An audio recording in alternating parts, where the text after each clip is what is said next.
appreciate you being on. I think we'll just start off with the topic that's the biggest. A lot of Kentucky basketball topics are big, but the riff a little bit between the playing places between Cal and Louisville. I know you wrote an article about that yesterday. Explain to our listeners what has transpired and what's going on with that. Well, I think it's all tied up into the coronavirus and the scramble that's going on to schedule games. And the Louisville coach, Chris Mack, said that he didn't think there was equity. It wasn't fair to have Kentucky play at Louisville this season, which is what the schedule says, with an empty arena, probably. And then next year, Louisville comes to Kentucky, full house, assuming we're more or less back to normal. Right. So John Calipari countered with, he says they're playing, Kentucky's playing Notre Dame at home this year, and a home game in the SEC Big 12 Challenge. Empty, rough arena, relatively speaking.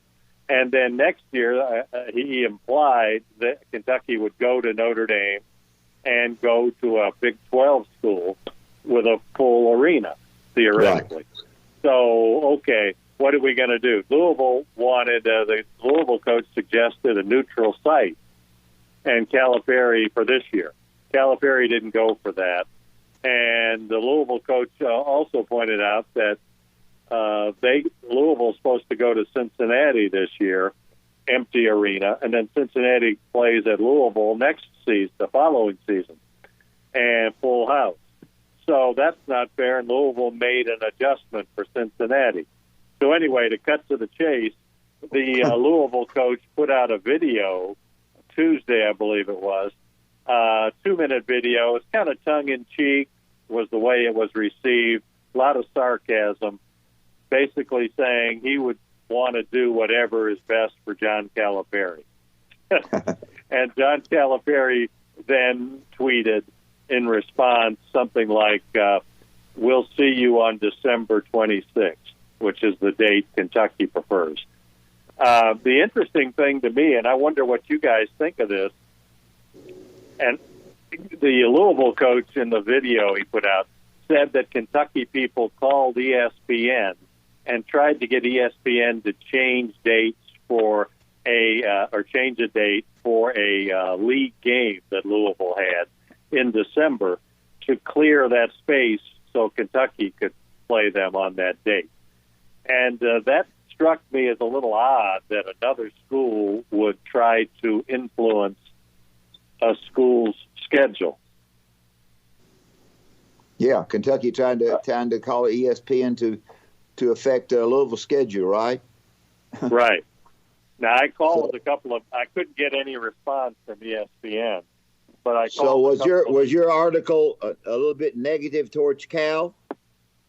I just tried to play it down the middle. Here's what happened, and here's what I talked to Fran Fraschilla at ESPN and Jay Billis, and got their takes on it. And they basically said it's just coaches being coaches. It's don't take it too seriously.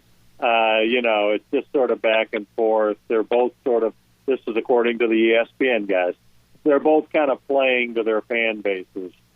And, don't worry, don't get caught up in it too much. It's not that big a deal.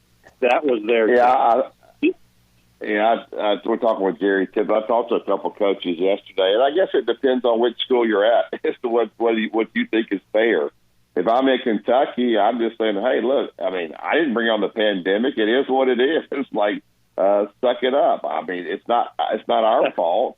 We're coming to play, and you got to come back here next. But if you're Chris Mack, I can understand his side as well.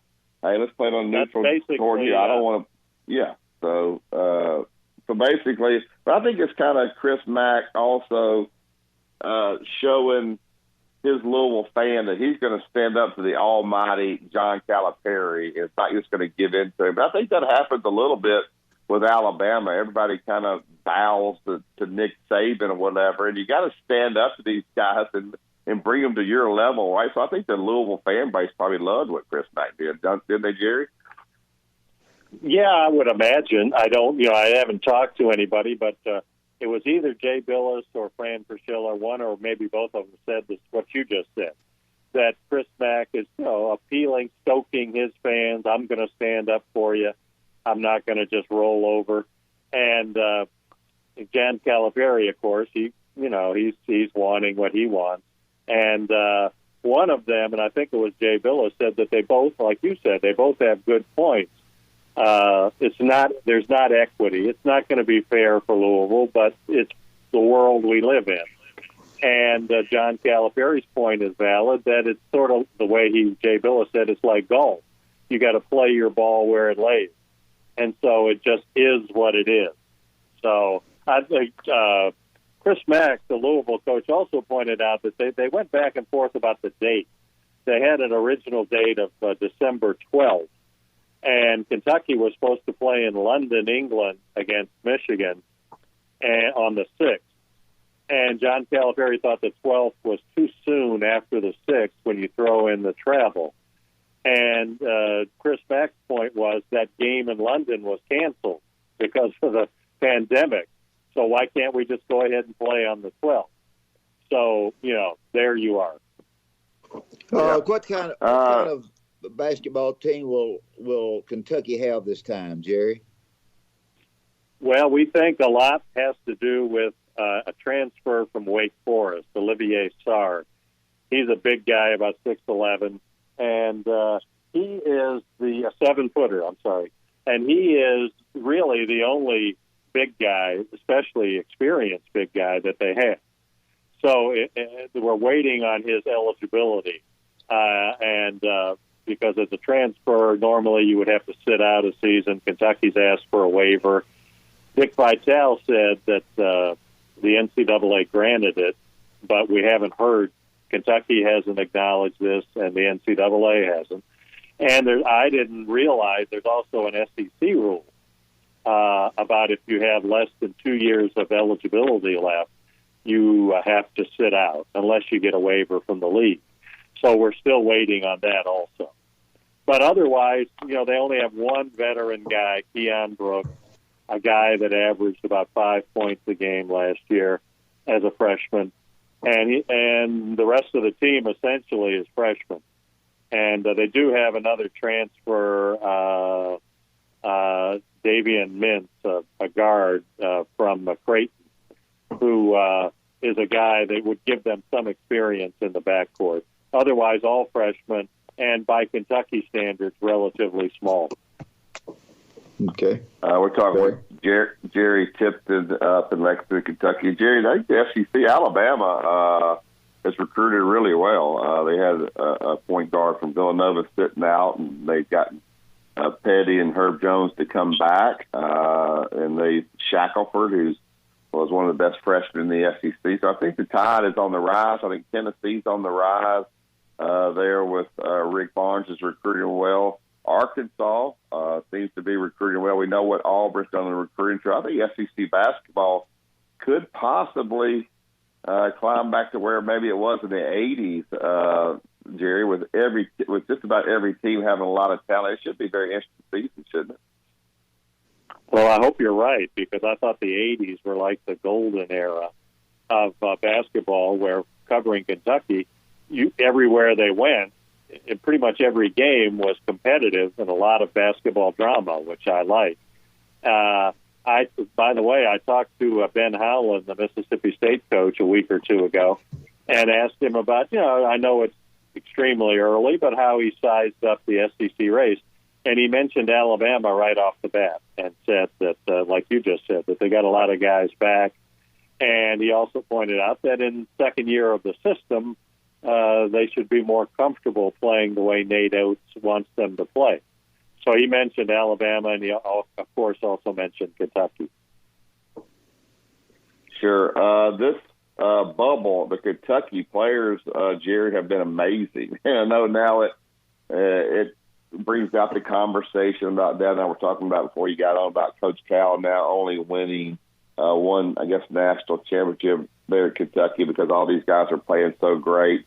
But I don't think people realize Coach Cal really only has them 1 year, and then those guys are gone. Right? Is that fair? A fair criticism of Coach Cal with only one championship there when you see how good these guys are playing in this NBA bubble? Well, you realize you're asking me if Kentucky fans should be fair. Yeah, that's like Alabama football fans, right? Well, I guess the answer is yes, they should be, but are they? No. And I've heard, that grumbling is there. And John Calipari, he had a teleconference, I think it was earlier this week, and he pointed out that, and I think there's some validity to this, that, at the NCAA tournament, as you guys know, it's still one shot. You run into a guy that's hot, you can get knocked out. One game, a lot can happen. And, of course, what people forget here is that the other teams are pretty good, too. It's not just Kentucky. But, I thought about 2017, Luke May hits the shot for North Carolina, eliminates Kentucky. 2010, against West Virginia in the Elite Eight, they just didn't shoot well. Something like 2 for 22, something like that from three. And it kind of panicked them, and their defense sagged. And, they lost that game. They could have won, but got beat. And, they lost. The one that I think sticks out in people's minds here is Wisconsin in 2015, Final Four. Kentucky's undefeated. And, Wisconsin was good. The funny thing is that going into the tournament on Selection Sunday, you heard fans complaining that the NCAA was going to try to do Kentucky harm. They were going to put them in the same region as Wisconsin. Well, that didn't happen. And so they meet Wisconsin in the Final Four, and people are complaining about how could you lose to Wisconsin? Well, 3 weeks earlier, that was the team you were afraid of. So anyway, John Calipari said that, they're a contender pretty much every year. And, it's plausible they could win the championship. They've been to like 5 Final Fours, 4 or 5, and in his time. So, I think his system, the way he's running it, is working. But the standard is what the standard is, the fan standard. And there's grumbling. No doubt. Do you have anything else for Jerry before we get out? No, Jerry, I appreciate you being on. This is really good. A lot of our listeners like to hear you, and we'll have you on from time to time. And thanks so much. Appreciate it. Hey, well, Jerry, thanks before for you go, having me, before you go, Kentucky and Louisville will play on the 26th. Will that game be at Louisville? It's going to be on neutral court. Well, to be determined, but I think the expectation is it seems to be trending that it'll be at Louisville. That, Kentucky is not going to – I don't think they're going to be willing to go to a neutral court. And where would this neutral court be would be another question. But, I think they're going to play at Louisville. I tell you what, Fran